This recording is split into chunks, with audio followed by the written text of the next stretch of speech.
Sie hören Sport und Musik. Das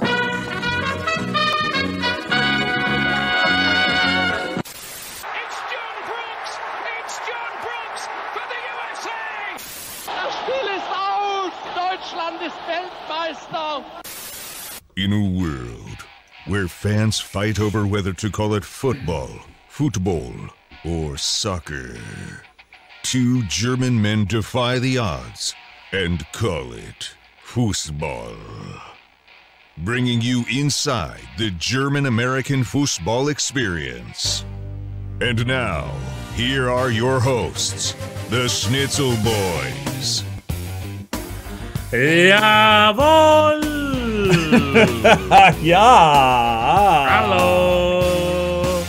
Hallo! Willkommen Hallo. zum Schnitzel Boys Deutschland. Bundesliga-Edition. Bundesliga-Edition und vielleicht auch ein bisschen Mannschaft besprochen as well. Ja. Maybe a little bit of Mannschaft talk. Mannschaft talk. Oh yeah, Mannschaft definitely. talk. Definitely. This is the German, so we're the Schnitzel Boys. We are doing the German hour here. That's right. Tune into German stuffs and German stuffs only as we do the German topic stuff for this first hour. We should change outfits. I think. You're right. Maybe next time I'm gonna have two different outfits. That's for the future.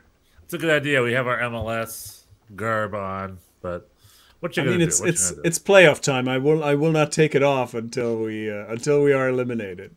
So, but I could wear a German shirt on top of it. Yeah, or some sort of mixy match or something. Anyway, that's all for later. It is Bundesliga, and boy, right. You said it. It is the Wild West, the Bundesliga Wild West season. The Schnitzel Boys curse keeps on giving because we really were going to call it after week 2, and since then things have gone nuts in the Bundesliga. Yeah. Although I will say, I mean, there was plenty of nuttiness over the weekend, but Bayern Munich is rounding the races. Was it? Is rounding the corners, and they're making their way right back up top again, the way where they belong. So it's taking a little longer than usual.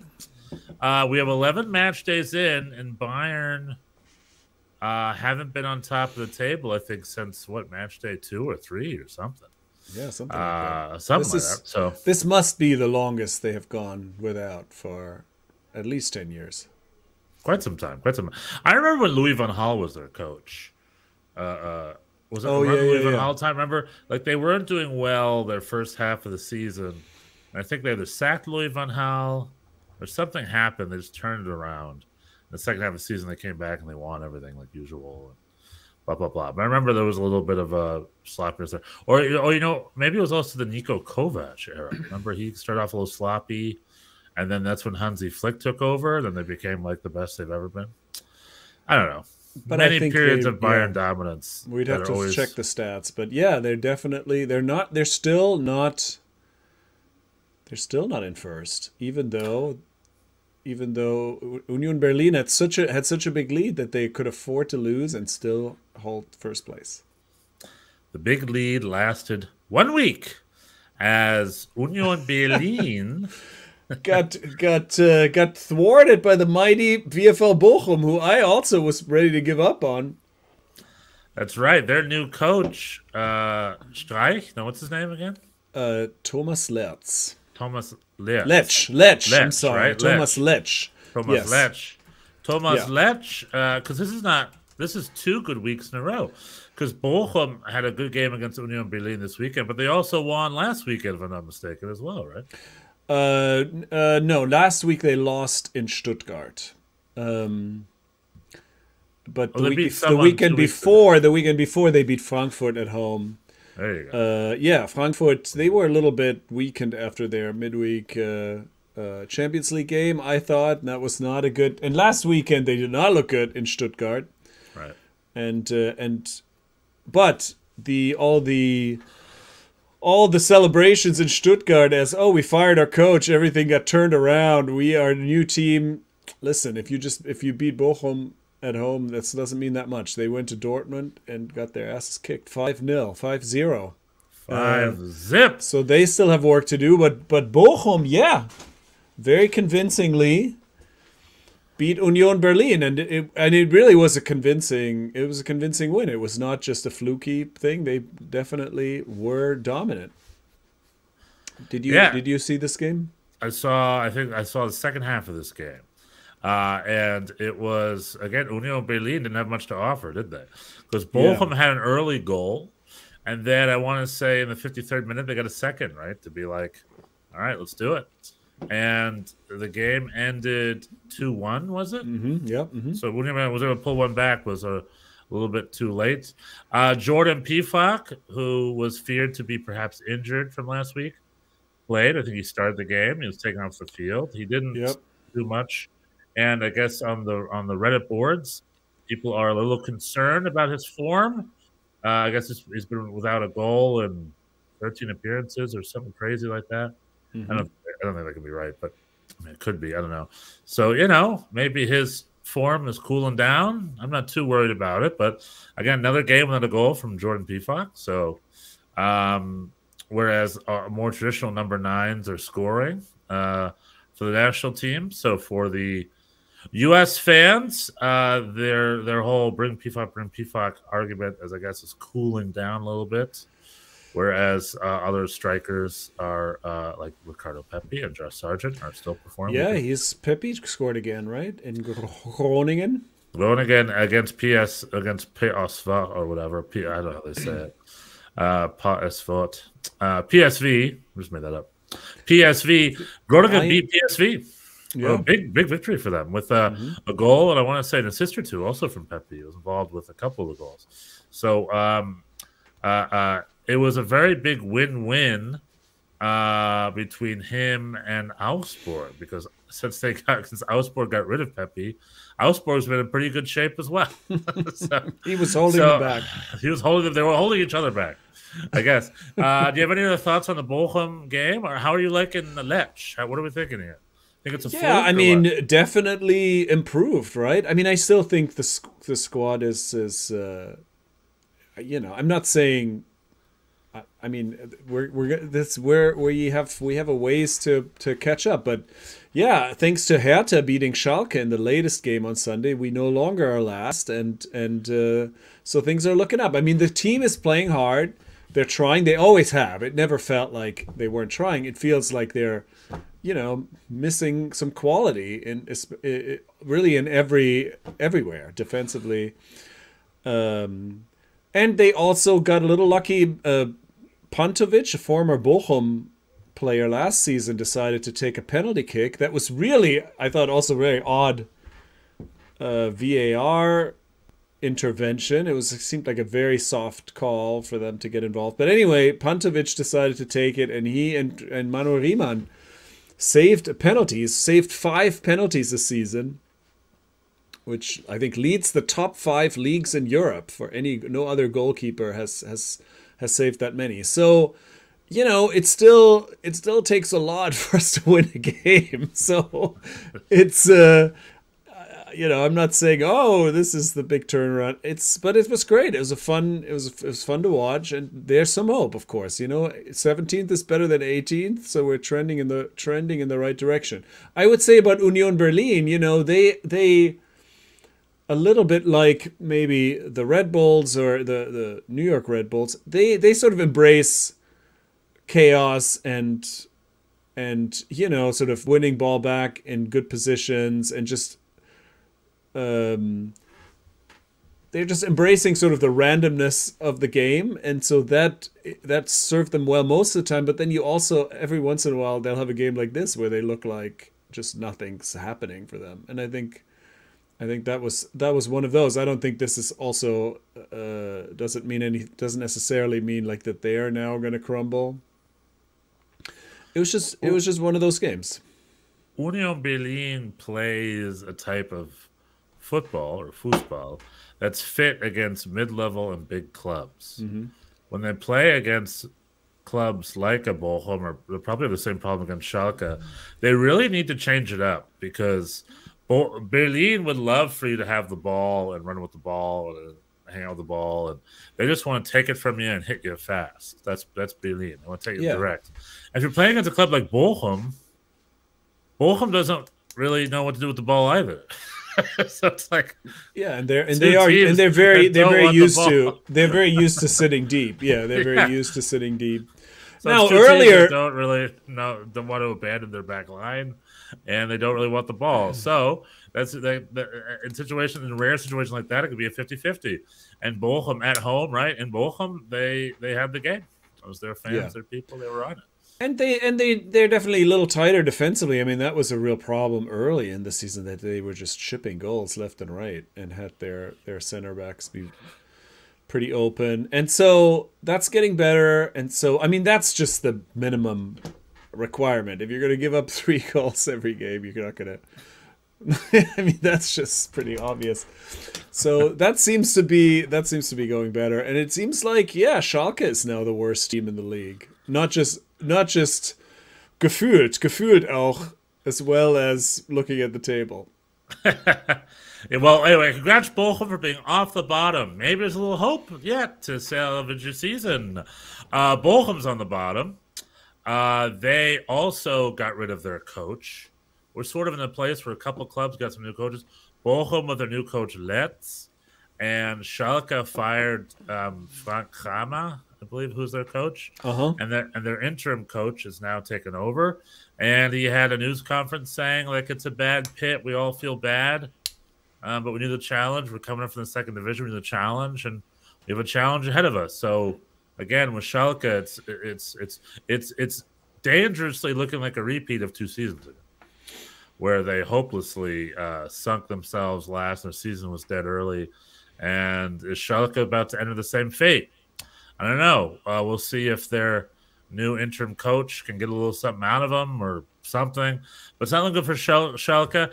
Hertha got a late winner for this game. This is almost a 1-1 game. But towards the end there, Hertha got themselves a fun, exciting late winner to get themselves 3 points. And there weren't a lot of talking points this game, and the fact that Schalke is just feeling the pressure, and they are on the very bottom of the table. A very different experience from Werder Bremen's return.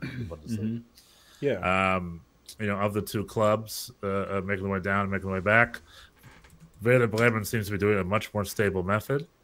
Do you have any other thoughts on the Schalke Hertha? No, I did not watch that game, but I was happy to see the late winner, because that's what it took for Bochum to not be be last. Yeah, because we still have the worst goal differential compared to Schalke. Let's talk Schalke. Excuse me. Let's talk Stuttgart. We referenced Stuttgart earlier. Stuttgart beating Bochum last weekend, as you can see, not super impressive. As Stuttgart, without their American coach Pellegrino Matarazzo, suffered their worst defeat of the season so far, or one of them at least, as Borussia Dortmund, a club that is so inconsistent, again, proves that they can just pull off a confident 5-0 victory. With the great Jude Bellingham, Gio Reyna starts his game. It's his first league start of the season. Scores a goal. Scores a great goal. Gio Reyna, part of that great young. Dortmund's got this great generation of youngsters. Jude Bellingham, Gio Reyna, the forward up top. What's his Maxim? No, what's his name? Let's say Maxim Crepeau. That's not his name. The great. That's the goalie of LAFC. The great 17-year-old African player up top. I think he's African. And then 1 or 2 other guys who are just young and crushing it. They got this great group of the great core of youngsters coming up. And over the weekend, they destroyed Stuttgart 5-0. You're thinking of Moukoko? Yes. Yeah. I'm looking at the squad right now. What's his first name again?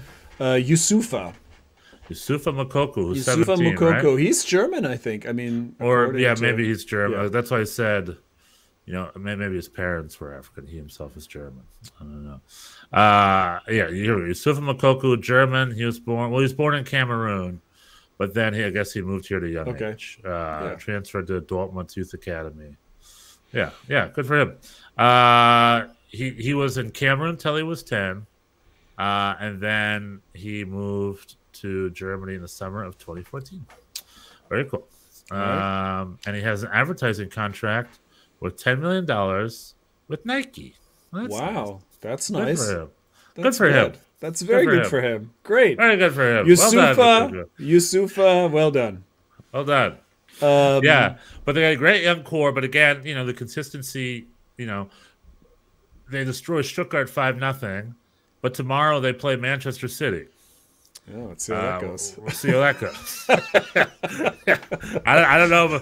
It could be another 5-0, but it might be the other way around. Well, because their defense with Hummels and part-time Zule is still not as tight. Granted, they got their goalkeeper back. For a long time, they were the second-choice keeper, Alexander Maya. And the starting goalkeeper is back and healthy again. So hopefully that should help a little bit. But, Gregor Kobel of Switzerland. Kobel. I hope they start dominating. Because they sit 5th place. And again, they're Germany's second most expensive team, second most expensive squad. Germany's number 2. They're the team that's supposed to be competing against Bayern. And yet they seem to shoot themselves in the foot all the time. But they had a great game over the weekend. Don't want to poo-poo them. And hopefully it's the beginning of a solid sort of undefeated streak. We'll see. I don't know. Well, but again, it's one of those things where you can't predict because next weekend they're going to lose to... Next weekend they could easily lose to... Playing Frankfurt on the road. Yeah, they could easily lose that. And, playing City at home. That's going to be a fun game. I'll watch that tomorrow. Oh, yeah. Erling Haaland going back to his old stomping grounds. Yeah. And then his good friend Gio Reyna, maybe we'll get some minutes. Staying healthy, knock on wood. Erling Haaland just lighting up the Premier League. I mean, that guy is just it's an animal. Around the Wolfsburg played Bayer Leverkusen. 2-2. Bayer Leverkusen get their not first point, but get their first tie result at a much needed point under speaking of new coaches, and the new coach Xabi Alonso, who despite having a great 3-0 first game, they've had a couple of dreadful results. Very bad. And seems like nothing changed under the new coach. But they got a 2-2 point. American Kevin Paredes, who's on the Wolfsburg books, got a start over the weekend, and he played relatively well. It was his first Bundesliga start, I believe, and let the Kevin Paredes to Qatar Twitter threads start right away. I mean, there is a sort of, if we want to interject that, it seems like people are rounding into form. We were talking about the last couple of weeks about how this World Cup's coming at a bad time for the U.S. men's national team. There's definitely some improvement on that front, right? Gio Reyna is back and scoring goals. Christian Pulisic is getting some time and scored goals. Everyone that needs to be healthy. Also doing well. People are getting healthy. It's just the center backs. The center backs are still a question mark. Yeah, but we have all these other center backs doing well. I can't think of anybody other than maybe Chris Richard. Yeah, the center backs are really the only part of the national team program which has got an injury issue right now. Because goalkeepers are playing and doing well, and everyone's pretty healthy. Someone I saw on the internet the other day, it's been 1 year since Christian Pulisic's last injury. So that's amazing. Wow, that's Knock amazing. On wood. Yeah, I mean, he doesn't get enough time to get injured, right? Well, that's a different time. Americans can get injured. Hard to get hurt sitting on the bench. Yeah. Well, Americans get injured sitting on the bench because Chris Richards, who never played for Crystal Palace, got injury in training. And he is still injured, unfortunately. Miles Robinson got that big injury, so he's been out for a long time, out of the cup. Chris Richards is a big race for time. It's not looking good. Yeah. So what we got is Aaron Long and Walker Zimmerman, who are not in form and now not playing. Well, that's not looking good. So we got John Brooks, who's not getting any real minutes, but he's still on the books. And then we got, of course, Tim Ream. Fulham crushing it. Really in form. And I would love to see him make his way to Qatar. But what the reason I'm bringing this up, we talk about this later in the U.S. hour, which is coming up next, is that there's a lot, I think because of the World Cup in winter, there's a lot of flash in the pan form of like, like people like for the U.S. they want Austin Trusty now because he had a couple of good games at Birmingham. It's like, okay, I'm not against. It's just he hasn't really played much. And in Germany, we're getting that too, the Niklas Füllkrug thing, right?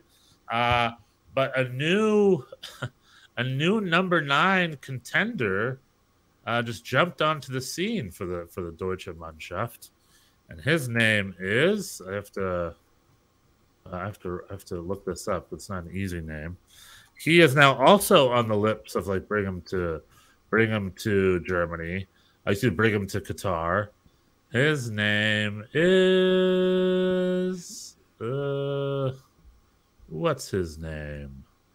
Oh, here we go. Mergem Berisha, on loan from Fenerbahce. Mergem Berisha? Yeah, Mergem Berisha. I think he is a Turkish a German. He has been crushing it for Augsburg.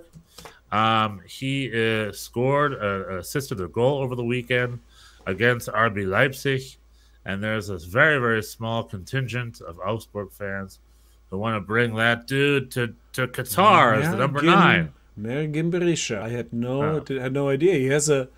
He has a Red Bull Salzburg history. That's right. He's a Red Bull boy.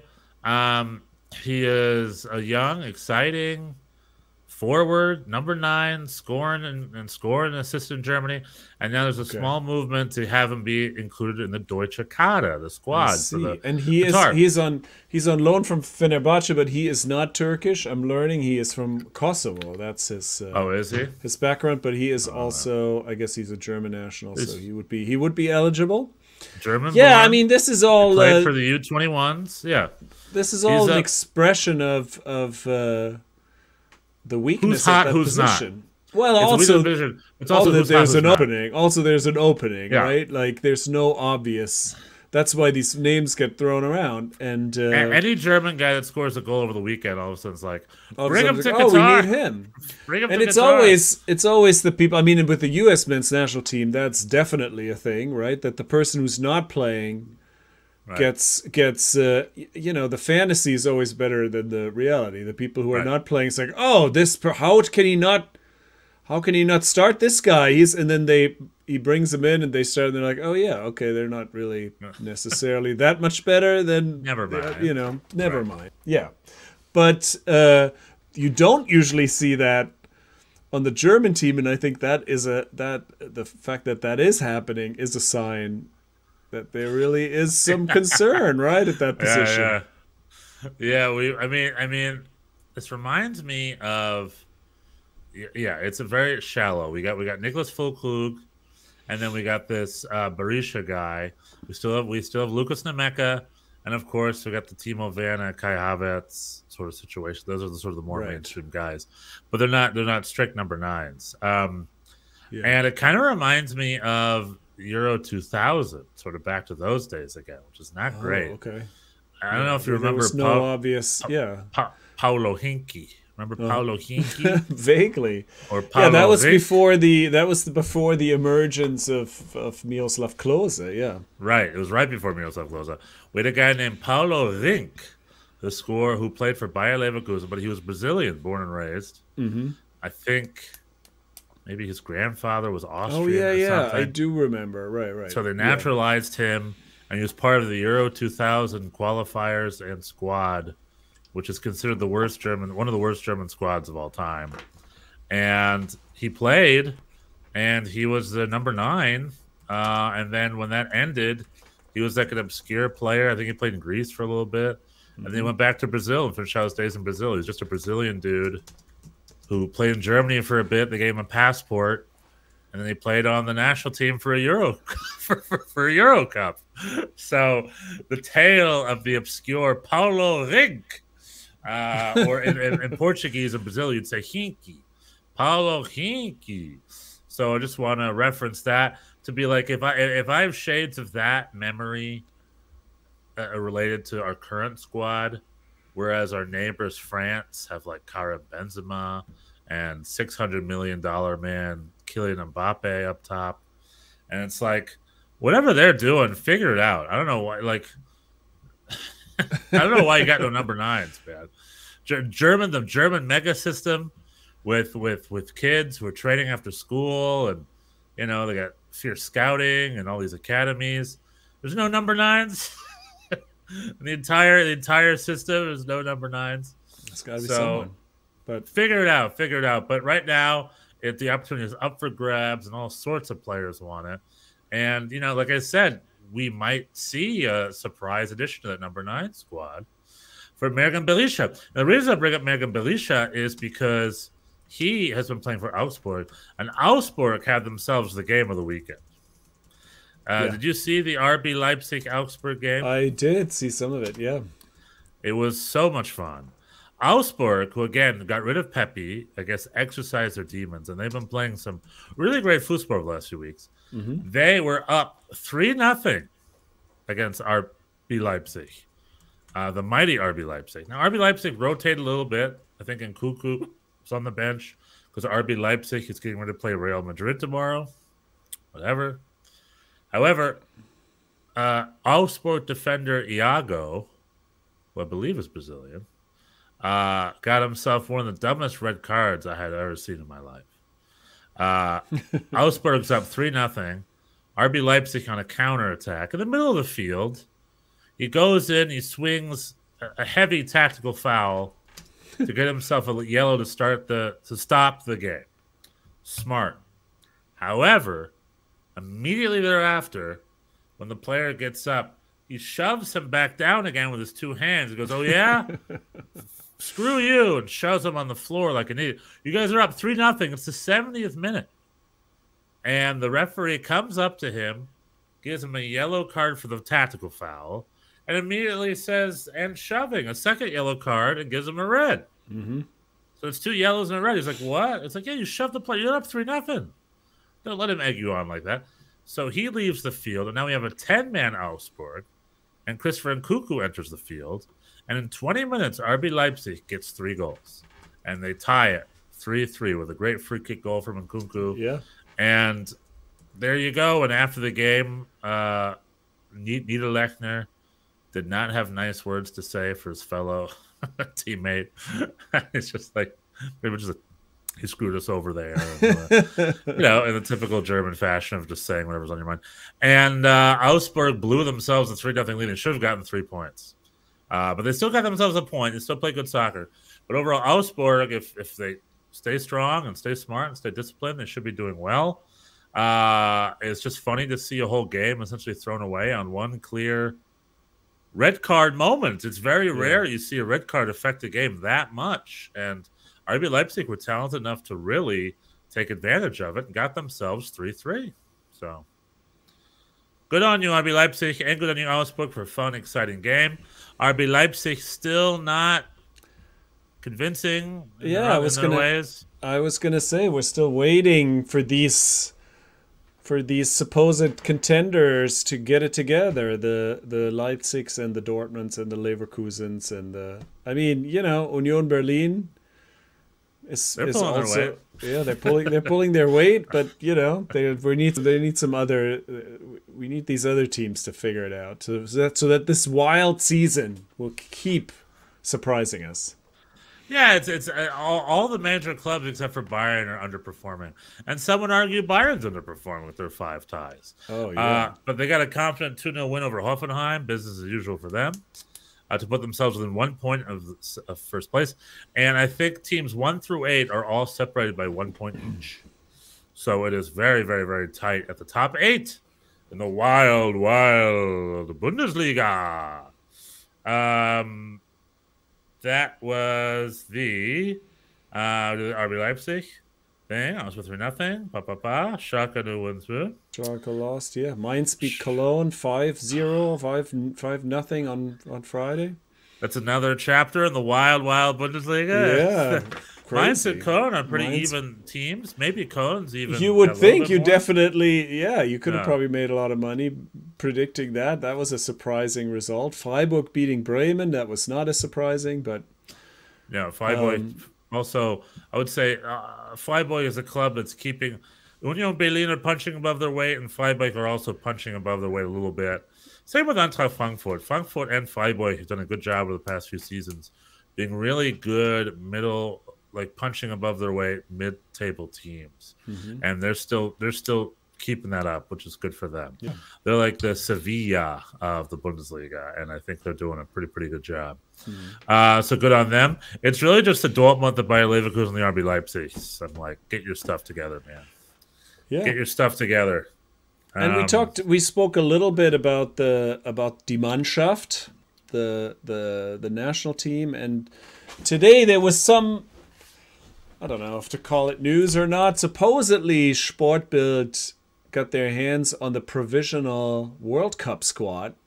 Okay. Of the German team, which I think the DFB wanted to keep secret, but they somehow got their hands on it. But then they didn't really fully release it. They were just some, I don't know, not a lot of surprises there. There were a couple of Mario Götzes on that list. This is a big list, so this is not everybody's on this list is going to go. I think they can name up to 55 players. Right. 55, yeah. And but it didn't seem like this list that I saw floating around did not contain that many names. But there was Mario Götze's, there were some names on there, obviously, because it's a big list of people that you don't expect to go. Like Mario Götze was on it, Mukoko is on it, Füllkrug is on it. Fabian Herbers is on it. What? No, he's not. You're joking. Well, no, there was some on Twitter. Somebody, you're joking about Fabian Herbers, who really is not even a starter at MLS, right? He's coming off the bench for Chicago these days. But there was some talk about Hani Mukhtar. Hani Mukhtar, yeah, maybe. The supposed, I don't think it's been official yet, but we expect him to be named the most valuable player of Major League Soccer. And so there was some talk maybe should he come play for the national team, but he's not on this list. So he will not go to Qatar. Really, to no one's surprise. Like I don't think he has. He was in discussion. The MLS, the Germans would look at MLS as being like a third division level league to them. Like they don't take it seriously. Some countries take it more seriously than other. I don't think Germany is one of those places that take it super seriously. Yeah. And anyways, there weren't a lot. Robin Koch was on that list, who had a terrible game for Leeds this weekend, and Leeds is struggling. Jonathan Tah is on the list, who probably also won't go. He has not played all that well so this is a big list, and so was Pascal Gross on that list? Not a lot of, I believe. No, he's not. No, he was. Other than having one or two good games, he hasn't done. But I don't know how reliable this is anyway, because Bela Kotchap wasn't on this list, who was called in recently. So I don't know if this is. We'll see. We'll see how reliable this is. But not a lot of surprises there, unless you were holding out hope for Hani Mukhtar, which I don't think he was either. No, I think he wants to play for the U.S. I think all the Germans that come here naturalize to play for the U.S. But here's an interesting thing. If I saw a depth chart recently from a publication. I wish I knew the source. But Bela Kotchap was listed as like 4th or 5th choice center back. So he's not super far off that depth chart. So for him to not even be on a 55-person roster is very surprising. Yeah, I don't know what to make of that either. He has an injury right now. He dislocated his shoulder, which there's some question as to how long that's going to take. But that should not keep him out of the World Cup. No, you can put a cast on a la Mohamed Salah. Right. But or just suck it up, Yeah, just suck it up like a man. Stop being such a wimp. Suck it up. Get out there. Go play. What are your thoughts on Mario Götze being part of the German World Cup squad? Yeah, that's not going to happen. I read that too. I think that's quite a far-fetched thing. I think Mario Götze peaked at a very young age. And I think the pressure, he could never handle the pressure. Either that, he was never as talented as he was touted to be. He had to leave Germany. He had to leave the limelight to essentially find his form again, which he found in Holland while no one was looking at him. Mm-hmm. And now he's quietly back in Frankfurt. and he's doing pretty good. He's not doing amazing, right? Yeah, he's doing pretty good. And so the fact that Germany's talking to him again is probably a little unfair. And I imagine he would not be a fan of that, if I had to guess. I mean, we don't have there's not a lot of active German players who scored goals in World Cup finals. So no, I think it's always worth considering. There's Andreas Bremer. Active. I'm saying active. Oh, you mean currently moved? Currently active. They meant like alive. Oh, yeah. No, I mean, Bremer is not. I don't think he's a candidate. Yeah, it's just him, right? And so we saw what happened to Andre Schürrle, who was the other part of that goal. Yeah, he also does not. He had a pretty tough road after that too. Mm-hmm. Spent time at Fulham, I think a little time in Russia, I want to say. And Chelsea for a while, but Chelsea for a while, Wolfsburg maybe. Right? Or am I wrong? I forget. But he had to retire a little young. All correct. Mm-hmm. Yeah. And these are the kinds of guys that would thrive in MLS, by the way. I'm surprised Mario Götze hasn't gone to I thought he'd maybe go to Chicago or something, Same with there was some talk. There was some talk, which, you never know. That's always agents trying to... right. Well, that's fabricated. Trying to raise someone's salary. They flout some rumors. Oh, might be going to America. But, yeah. No, I mean, I think he's still wanted something else, and here he is. But I think at this point he has not been called in. I mean, it's just such a weird. We don't have the same time frame for this World Cup than we usually do. There's not going to be any training camps. So it seems unlikely to just call somebody in randomly, or like somebody who hasn't been with the team recently. It just seems unlikely. On the other hand, there is the rosters are expanded. You have a couple extra spots that you could presumably use on a wild card like that. I have another name for the German number 9. That was another person who I've never heard of. No, you've heard of him. In fact, I think you call him the human victory cigar. Eric Maxim Choupo-Moting. Well, he's graduated from the human victory, from Bayern's human victory cigar to a legit number 9 scorer. He has moved into that vacuum that Lewandowski has left, and now that Sadio Mane apparently cannot hit the broad side of a barn. so Choupo-Moting is like, I've always been talented enough to do this. Let's do it. Let me do it. And the bad news, Bjorn, as despite being from Hamburg and playing, he's not eligible. He's not German. He was on the German U19s, the U21s. He has chosen his father's country of Cameroon. Yeah, he's going to the World Cup, but not for Germany. Yeah, he is unfortunately decided to go to Cameroon, which I'm assuming he chose because of opportunity's sake. I wonder if he would have known that if he never chose Cameroon and was German, he might have probably been involved with this latest German cycle, don't you think? Maybe. Well, again, this is also a very very recent renaissance, right? Like, I think he was. He's had some other, when he was playing for Schalke, he had some. He was definitely more of a starter. Since he came to Bayern, he was, like I said, the human victory cigar. He would come off the bench when the game was wrapped up. But, so I don't know. Again, all of these, we only talk like this because there is nobody. It's like, who's up? I like how the U.S. number 9 talk and the German number 9 talk are like the same conversation. It's it's unexpected. It's unexpected on the German side. Yeah, because the DFB usually has their stuff together. And like I said, they have this massive training system and all these youth academies, and they just couldn't get number 9 from anywhere. I don't know. I don't know what that is. I'm curious if it's because clubs spent too much time signing foreign players, so they never had enough time for German players to develop, or what, or it was just popular not to be. You'd think with Robert Lewandowski being one of the, if not the best striker in the world, in München for 10 years now, or in Germany at least for 10 years now, there would be a generation of like, maybe it's just coming. There would be like a generation of 18-year-olds who grew up idolizing him, wanting to be him. Who are going to be him. Yeah, maybe. You think that's hopefully it's coming soon. It's also not, this is not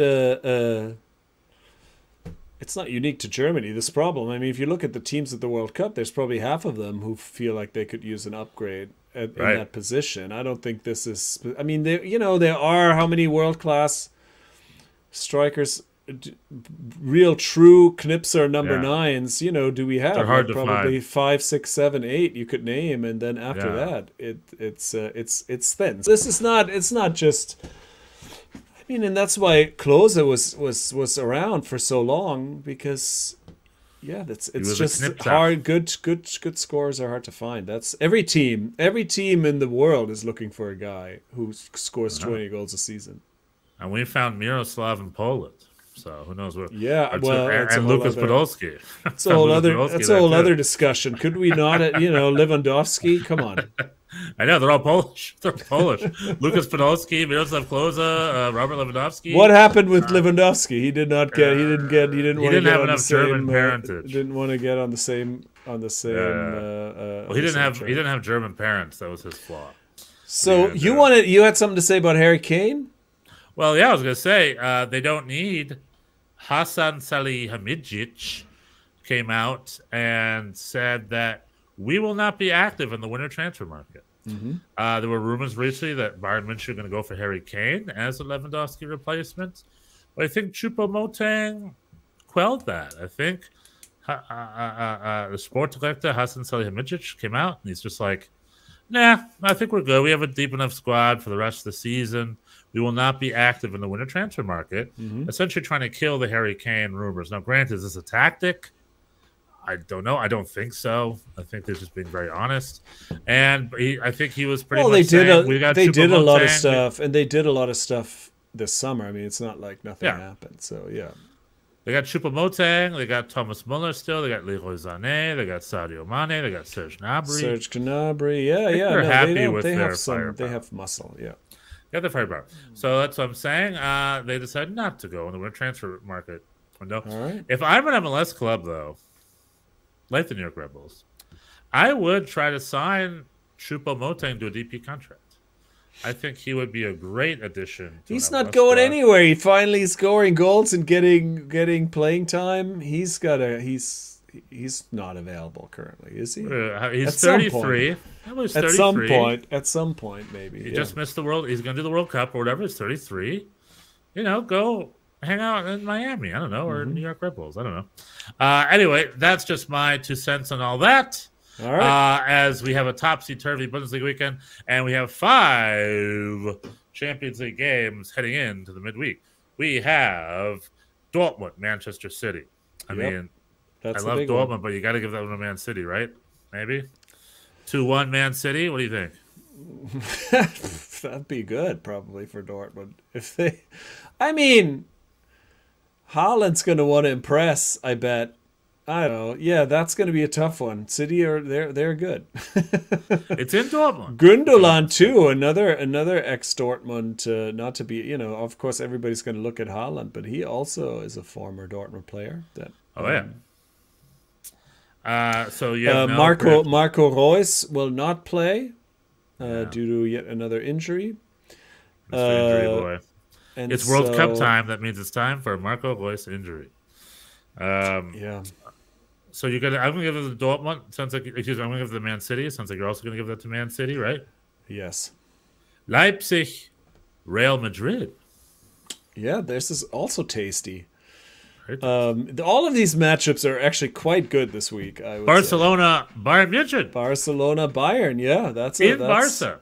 On the road. That's going to be interesting. I'm going to give that one to. Let's say it's a tie. I think I'll give it a tie. Let's say it's a 2-2 tie on that one. Okay. I think Real Madrid are going to handle Leipzig in Leipzig. Real Madrid's in great shape. Leipzig, as we see, although they're rotating some of the players, they're still struggling. We'll see. Frankfurt's hosting Dome, also known as Olympique Marseille. Hopefully, get that one to Frankfurt. I'm just rooting for them. I don't know how it's going to go. Yeah, and Atletico Madrid. Atletico Madrid and Leverkusen. I mean, in Madrid. In Madrid. I mean, with Xabi Alonso. Xabi Alonso has his work cut out for him. I mean, the last time they played Atletico Madrid, I think they won 2-0, right? So that was the only good result they had. Maybe they have their number. We'll see. But really exciting matchups in the Champions League for our German teams. That's going to be fun. Do well. Wish you the best. It's round 5, right? There's only 2 match days left. Yeah, it's all happening very quickly. Pre-World Cup. Happening so fast. Fall soccer. That's right. All right. Do you have any last thoughts on Deutschland? I think we've done it. All right, everybody. That was This Week in Deutschland. The Bundesliga Edition. The Bundesliga Edition. And bonus WM talk. Bonus talk about the WM. There's going to be a lot of that, yeah. Anyway, like and subscribe. Tell your friends about us. We're the Schnitzel Boys on all things Deutschland. We also have a podcast talking about all things USA. It's available separately as a separate episode. If you are interested in that, go over there. If not, just stick with us here with our Deutschland talk. If you have any thoughts or questions or anything, feel free to email us at schnitzelboyspod@gmail.com. We love hearing from you. We broadcast live on Monday nights on YouTube with a live comment thread. You can comment us live. You know, it's interactive. Talk to us. We want to talk to you back. All right, we've been the Schnitzel Boys. Tschüss. Bis nächste Woche.